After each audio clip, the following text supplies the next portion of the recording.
Hello नमस्कार दोस्तों, आप सभी को झारखंडी जोहार। और इसके साथ ही स्वागत है आप सभी का मेरे इस यूट्यूब चैनल प्रशांत जीएस ऑफिशियल में। जैसा कि आप सभी जानते हैं कि हम लोग 14th जेपीएससी का जो लैंग्वेज और खोटा है उसी कक्षा में लेकर के उपस्थित होता हूँ। उस कड़म में हम लोग क्या किए हैं, 32 लेक्चर्स को देख चुके हैं और आज हमारा जो खंड 1 है, खोटा सिलेबस का पहला खंड है, पूरा आज कंप्लीट होने वाला है। गद्य खंड को आज हम देख खत्म कर लेंगे। इसके बाद हम लोग खंड 2 पे निकलेंगे, इसमें साहित्यकार वगैरह है तो जीवनी को देख लेंगे। फिर उसके बाद निबंध वगैरह है उसको देख लेंगे, संक्षेपण है उसको देख लेंगे और उसका कन्वर्जन या क्या ट्रांसलेशन है वो देख लेंगे।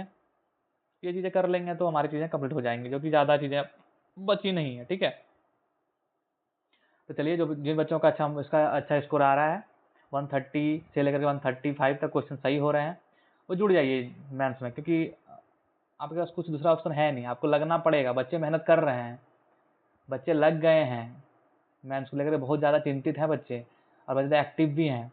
ठीक है, इसलिए आपको उन लोगों से पिछड़ना नहीं है। झारखंड में मौका कम मिलता है, मौका मिल रहा है, भरपूर फायदा उठाइए इसका। तो चलिए आज का डिस्कशन यहीं स्टार्ट करते हैं, ज़्यादा विलम्ब ना करते हुए। ठीक है,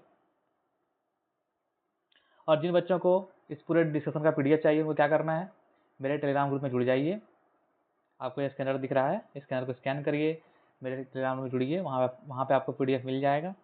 और नाम क्या है टेलीग्राम ग्रुप का नाम है आपका @JPSC रैंक 71 प्रशांत राज 05। ठीक है, यहाँ से चीज़ें आप लोग देख सकते हैं। ये खोटा का सिलेबस रहा, हम लोग इसको इसलिए लगाते हैं क्योंकि हम लोग जान सके कि क्या क्या चीज़ें हमारी कंप्लीट हो चुकी हैं। तो खंड 1 पूरा आज हम लोग कंप्लीट हो जाएगा।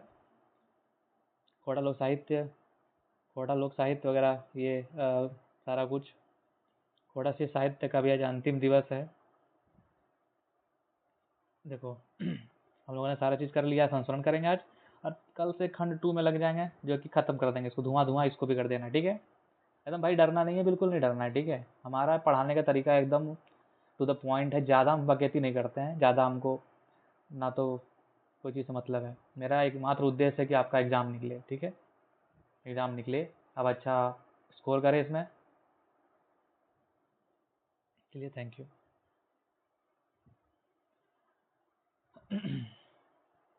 खोटा साहित्य एक विधा संस्मरण के अर्थ बताकर पढ़ता रहता है। बोल रहा है क्या, खोटा साहित्य की एक विधा है। कौन सा साहित्य की विधा है? गद्य साहित्य की एक विधा क्या है? संस्मरण। इसका अर्थ बतलाओ और इसका पढ़ता रह दो, एग्जाम्पल दो। ये बहुत इंपॉर्टेंट है, एग्जाम में आता है ये चीज़ें।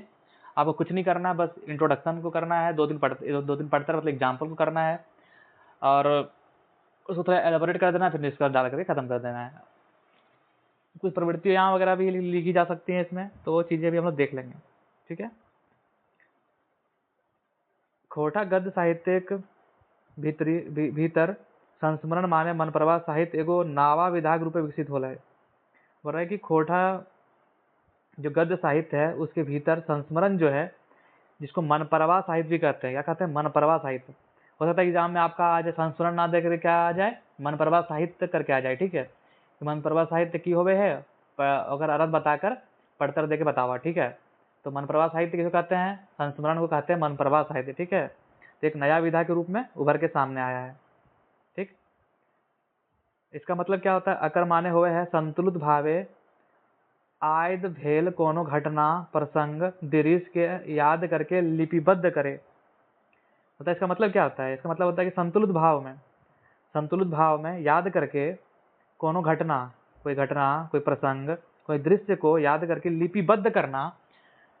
किसी चीज को आप मान लो कहीं गए, ठीक है, गए, वो घटना आपको अच्छी लग गई, वो दृश्य आपको अच्छा लग गया, और प्रसंग आपको अच्छा लग गया, तो उसको अच्छे से याद करके संतुलित भाव में लिपिबद्ध करना या उसको लिख देना, तो वो क्या कहलाता है? मन प्रवाह साहित्य। मतलब मन प्रवाह साहित्य मतलब यही समझ लो, मन में जो पड़ा हुआ है, मन याद करके उसको लिपिबद्ध कर देना ही क्या कहलाता है? संस्मरण या मन प्रवाह साहित्य कहलाता है। ठीक है, संस्मरण शब्द के माने की हो गए।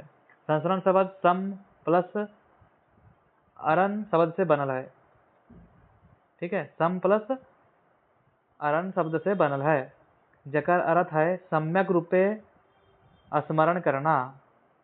ठीक है, क्या बोल रहा है कि संस्मरण जो है सम जोड़ स्मरण से बना हुआ है। ठीक है, इसका अर्थ क्या होता है? इसका अर्थ है सम्यक रूप में, मतलब करेक्टिव रूप में स्मरण करना, मतलब कोई चीज को याद करना।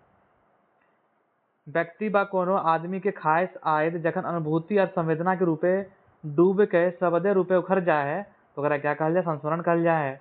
फिर देखते हैं, व्यक्ति बा कोनो आदमी के खास आयद आयद मतलब मेमोरी जखन अनुभूति और संवेदना के रूप में डूब के शब्द रूप में उखड़ जाए है, शब्द के रूप में उखड़ जाता है, तहाँ संस्मरण साहित्य के जन्म हुए है।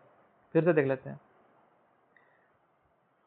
व्यक्ति व कोनो आदमी के खास आयद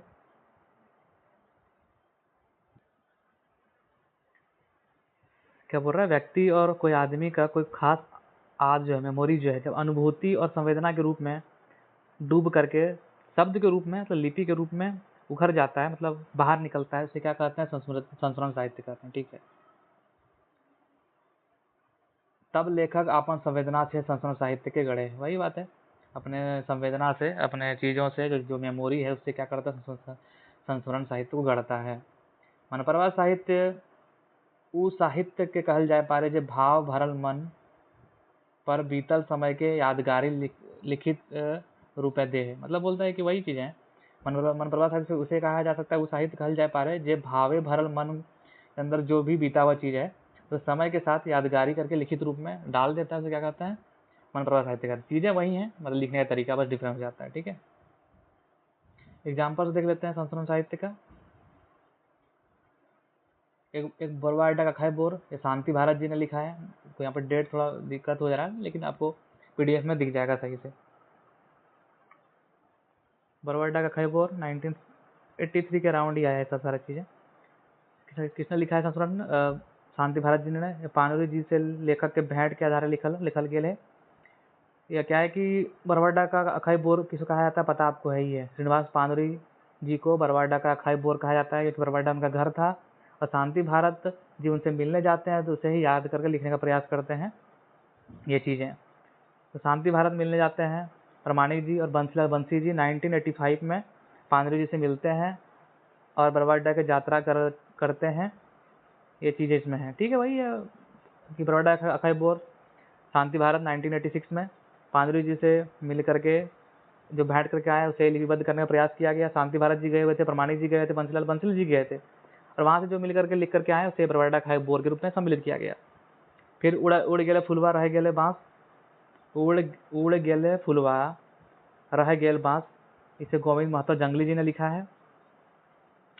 और इसका आधार क्या है, इसे लिखने का आधार है साहित्यकार राधा कृष्ण संगे बितावल समय के भावुक हो के याद करे लिखला। वही है, राधा कृष्ण के प्रसंग को भावुक याद करके लिखने का प्रयास करते हैं गोविंद महतो जंगली जी ने। वह संस्मरण साहित्य है। उड़ गेले फुलवा रह गेले बाँस, आपको याद यही रखना है। ठीक है, हसमुख लोक कवि तितकी राय, हसमुख लोक कवि तितकी राय जनार्दन गोस्वामी व्यथित।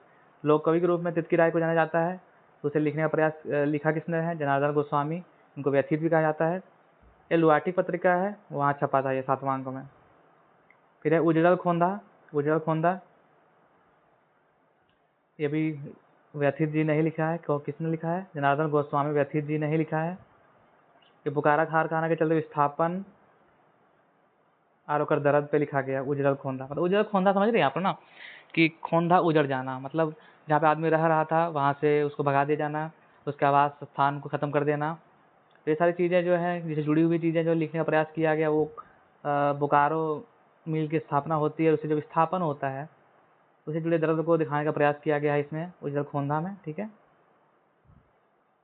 तो यहाँ पे आकर के हमारा संस्मरण साहित्य भी खत्म होता है। इसमें भी आप निष्कर्ष रूप में लिख सकते हैं कि संस्मरण साहित्य को मन परवा साहित्य भी कहल जा है और खोरठा में कर भरल जोगाड़ है, हमारा एकरा आगू बढ़ावे के दरकार है। ठीक है, ये चीज़ें 3-4 पॉइंट को रट के रटना है, निष्कर्ष में उसको ही लिख देना है। ठीक है, तो आज हमारा पहला पार्ट खत्म हो चुका है संस्मरण साहित्य का। तो बच्चे इस पूरे डिस्कशन का पीडीएफ चाहते हैं, इसको स्कैन करिए और मेरे टेलीग्राम ग्रुप में जुड़ जाइए, जहाँ आपको ये सारी चीज़ें मिल जाएंगी। और मेरे टेलीग्राम ग्रुप का नाम क्या है, नाम है @JPC Rank 21 प्रशांत राज 05। ठीक है, आज के लिए इतना ही, धन्यवाद।